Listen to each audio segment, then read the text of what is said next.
देवा, कुठं होतास रे? कुठं जाणार होतं गावात.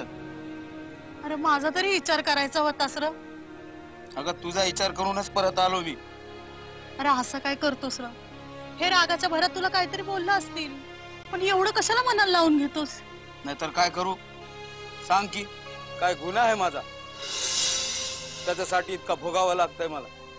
जाऊ दे रे, नग एवढा विचार करूस. आई, कवा कवा मला असं वाटतं नको हा जगणं, त्याच्यापेक्षा मेलेलं बरं. नग असं बोलूस र. माझी आई बा असते तर त्यांनी मला असं वाऱ्यावर नसतं सोडलं. अरे तुझं आई बा नसलं तरी बी मी तुझ्या आई परमानच आहे ना. अगं तू तरी किती सहन करशील? हा, माझ्यासाठी तुला कधी कधी शिव्या खावा लागतात आणि कधी कधी मारी खावा लागतात. जाऊ दे रे. अरे माझ्या पोरासाठी एवढं नाही करणार वय. पण नाही मला बघवत तू माझ्यासाठी इतका त्रास सहन केलेला. जाऊ दे, ते राहू दे. चल 2 घास खाऊन घे आणि परत असा मनात विचार आणायचा नाही. चल.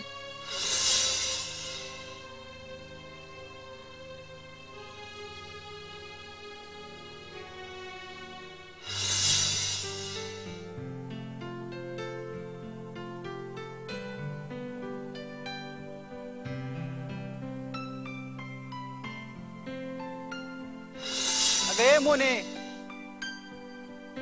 मोने इकडे की काय र? कशा माहित का भाऊ खातीयस ग? काय र? कसला भाव खाते आहे मी? अरे माझ्यासारखी पोरगी तुला गावात शोधून सापडायची नाही. वा रे वा, शोधून सापडायची नाही म्हणून तर तुला तो श्रीकांत पटवता आला नाही ना अजून. हा, अय, मला चॅलेंज देऊ नको. मी जर मनावर घेतलं ना तर त्याला येड्यावानी हिंडायला लावून माझ्या माग. होय का? मग काय? त्याला काय तेवढाच काम आहे? त्याला येळ नाही तुझ्या मागं फिरायला. तुला भाव तरी दिल का ग? हा, पर तुला काय एवढ्या चौकशा? नाही त्याचं काय आहे ना, तू त्याच्या माग माग फिरतीस. मला लई खीव येते का तुझी? तू त्याच्या माग फिरतीस आणि तू माग वळून बी बघत नाही. तो माझा प्रश्न, माझं मी बघून घे. काय बघशील? तो तर आता दुसरीच्याच प्रेमात पडलाय. कोण कोण ती भवानी? अगं ती वीटभट्टी कामगार लता तिच्या प्रेमात पडलाय म्हणून तुला भावच देत नाही तो आता. असं वय बघतेस त्याच्या उलकडे आता. आता वेळ निघून गेली, आता बघून फायदा नाही. ए, माझ्यापासनं तर श्रीकांतला ती कशी हिरावून घेते ना बघतेच मी.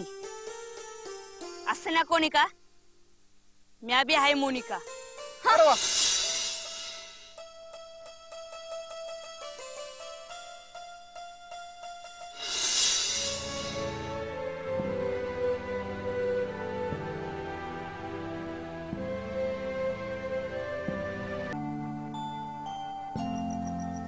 पोरी बाच्या माग भावंडांचं किती करतेस ग? आय, मी आपण एक बाईच आहे. आधारा वाचून काय काय सहन करायला लागतं. चांगलंच ठाव आहे मला. आणि तू एकटी तरी काय करणार आहेस ग? अगं पण तू तरणी ताटी पोरगी किती करशील? दवाखान्याचं सगळं करून अधू पोराला घरी आणणं सोपं नाही पोरी. अगं आहे, मी एकटी नव्हते. श्रीकांत बी होतं माझ्या मदतीला. असं वय खरं की काय? बोल की. अगं बोल, लाजू नकोस. आहे तुझं आपलं काहीतरीच. अगं लते, अगं ऐक तरी.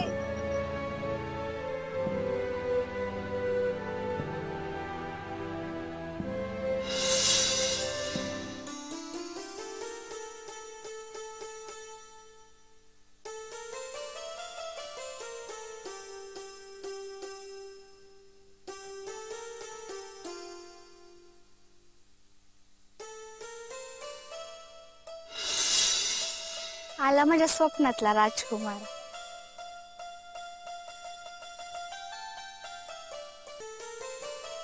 पाहुणे वैस थांबा की.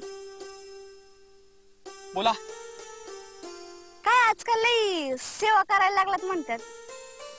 म्हणजे अहो ती आपली म्हणतात ना काय ते समाजसेवा. हा मग तुला काय खटकतंय? नाही व मला काय खटकत नाही. अहो करा ना, समाजाची करा, आपल्या गावाची करा. पर त्या लत्तीची सेवा केलेली मला चालायची नाही. कस?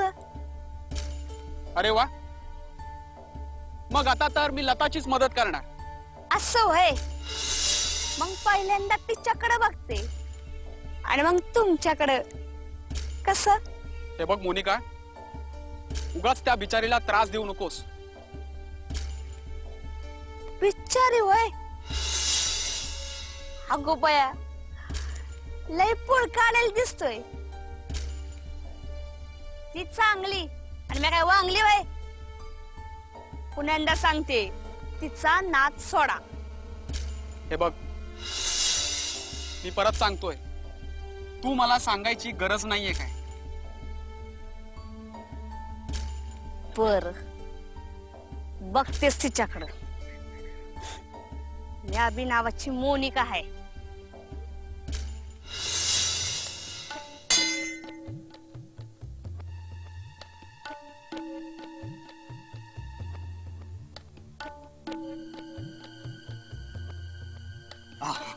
मालक एक विचारू का?